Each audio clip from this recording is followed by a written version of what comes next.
துக்கங்களை அவர் சுமந்தார், என்னுடைய மீறுதல்களை அவர் மன்னித்தார், என்னை குணமாக்கினார், என்னுடைய பாவங்களை நீக்கி என்னை ரட்சித்திருக்கிறார், எனக்கு ஒரு சந்தோஷமான வாழ்க்கையை அவர் தந்திருக்கிறார் என்று சொல்லி எத்தனை பேர் விசுவாசிக்கிறீங்க? விசுவாசிக்கிறீங்களா? அல்லேலூயா சொல்லுவாங்க. அல்லேலூயா. அருமையான தேவனுடைய பிள்ளைகளை, இன்றைக்கு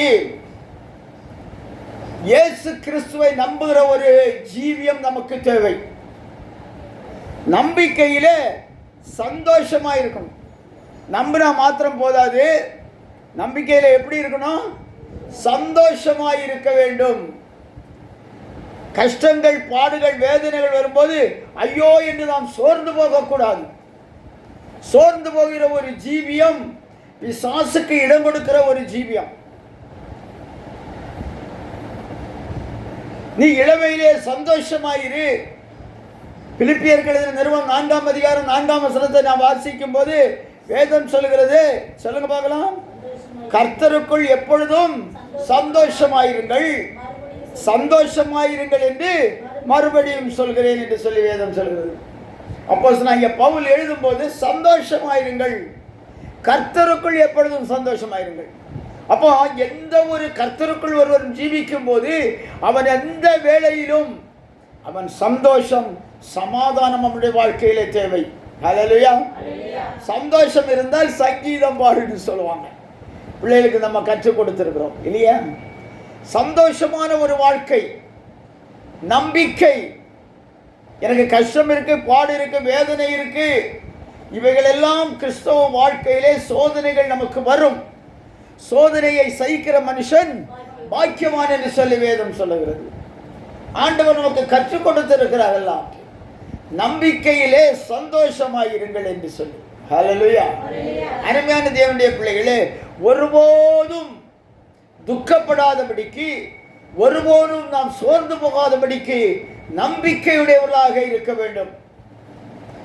ஆகையினால்தான் நாம் பழைய ஏற்பாட்டில் வாசிக்கும் போது நம்பிக்கையுடைய சிறைகளே அரணுக்கு திரும்புங்கள், இரட்டிப்பான நன்மையை தருவேன், இன்றைக்கே தருவேன் என்று சொல்லி ஆண்டவர் சொல்லி உரைத்திருக்கிறார். ஹல்லேலூயா. ஹல்லேலூயா. விசுவாசிக்கிறவங்க கரங்களை தட்டி நாம் ஆண்டவரை மேம்படுத்துவோம். ஹல்லேலூயா.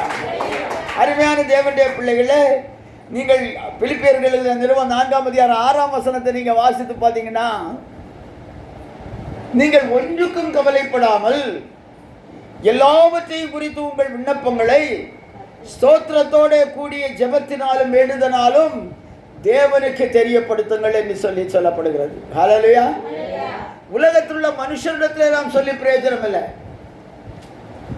நம்முடைய கவலைகளை, கஷ்டங்களை, பாடுகளை, வேதனைகளை, துன்பங்களை கவலைப்படாதபடிக்கு சந்தோஷத்தோடு கூட, தேவனே நீர் எனக்கு கொடுத்த இந்த கஷ்டத்திற்காக, இந்த சிரமத்திற்காக, இந்த வியாதிக்காக, இந்த பலவீனத்திற்காக, இந்த குறைவிற்காக நான் சந்தோஷப்படுகிறேன், உம்மை ஸ்தோத்திரிக்கிறேன்.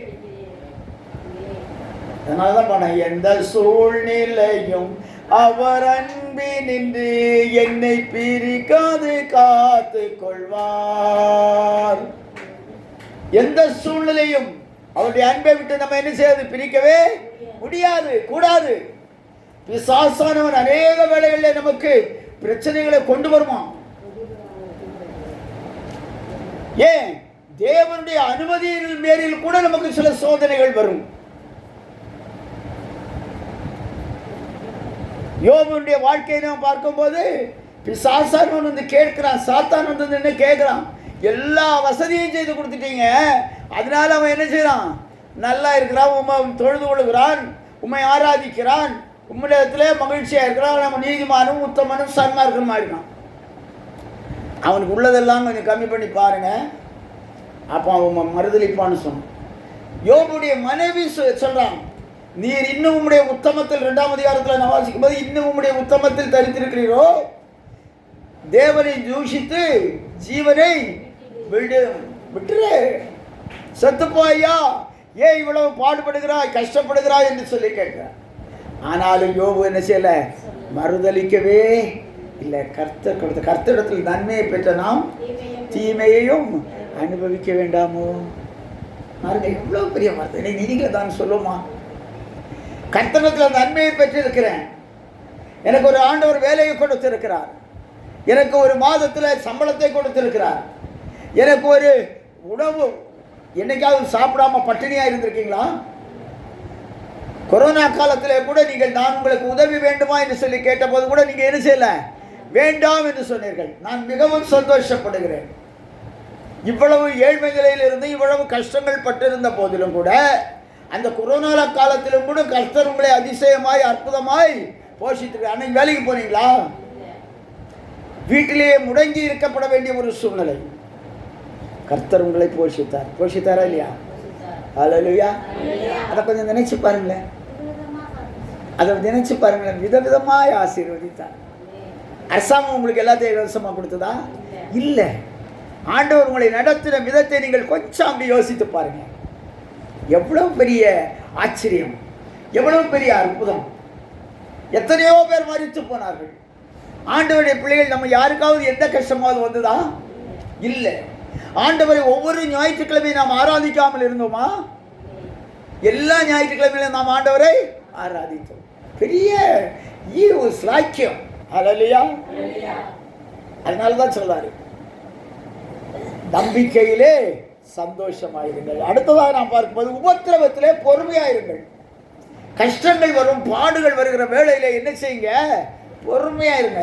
ஐயோ, ஏண்டா எனக்கு இவ்வளவு கஷ்டம், ஏன் எனக்கு இத்தனை பாடுகள், நான் இவ்வளவு முறை ஆராதிக்கிறேனே, இவ்வளவு முறை ஆண்டவரை தொழுது கொள்கிறேனே, நான் உண்மையாக இருக்கிறேனே, எவ்வளவு கஷ்டம் இருந்தாலும் ஆலயத்துக்கு போகிறேனே, நான் காணிக்கை கொடுக்குகிறேனே, இதெல்லாம் சொல்லி பிரயோஜனமே இல்லை. புலம்பவே கூடாது, நம்ம வருத்தப்படவே கூடாது. என்ன செய்யணும்? உபத்திரவத்திலே பொறுமையாயிருங்கள்.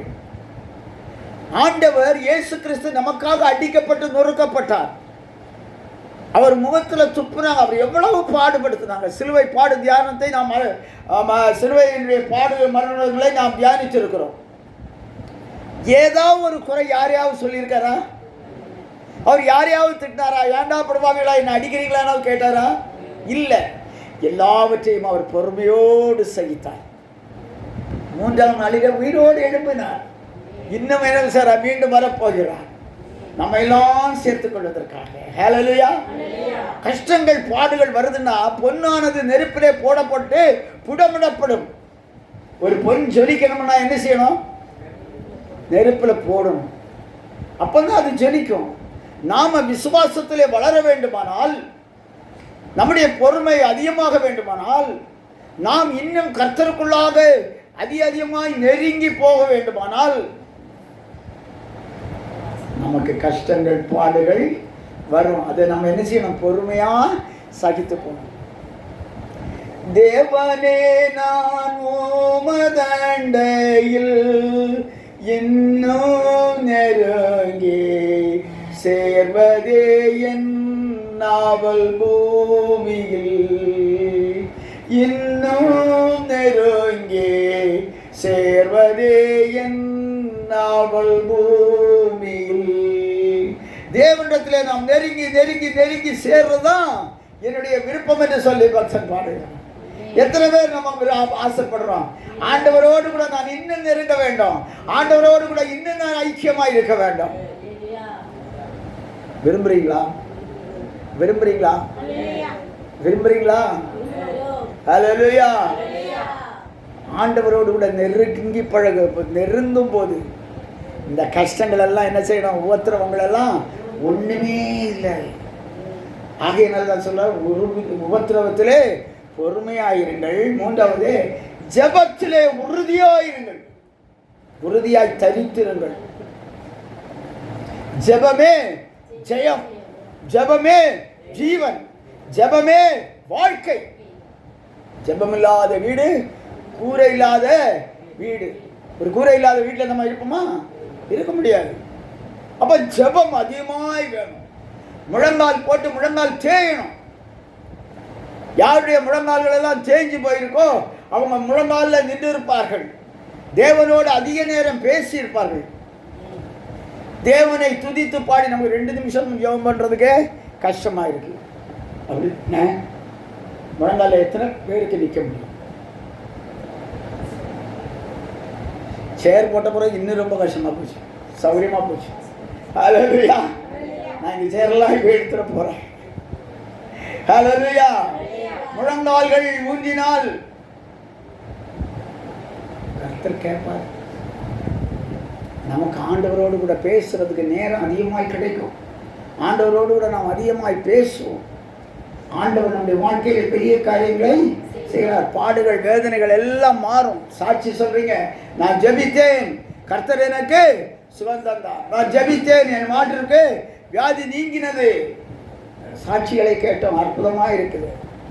இன்னும் ஜெபிங்க. நான் ஜெபித்தேன், என்னுடைய கூட வேலை பார்க்குறவங்களுக்காக நான் ஜெபித்தேன், ராணிக்காக சிவகாமிக்காக நான் ஜெபித்தேன், கர்த்தர் பெரிய சுகத்தை கொடுத்தார் என்று சொல்லி சாட்சி சொல்கிறீர்கள். உன் ஜெபம் கேட்கப்பட்டு மேன்மை அடைவாய். உன் ஜெபம் கேட்கப்பட்டு மேன்மை அடைவாய்.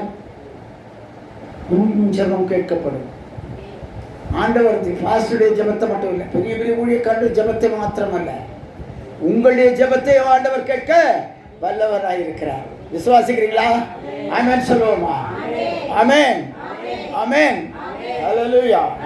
அவருடைய அருமையான தேவனுடைய ஜெபத்திலே உறுதியாய் சரித்திருங்கள். லூக்கா எழுதின சுவிசேஷம் 21ஆம் அதிகாரம் 19ஆம் வசனத்தை யாராவது எடுத்தவங்க வாசிங்க. லூக்கா 21ஆம் அதிகாரம் 19ஆம் வசனம்.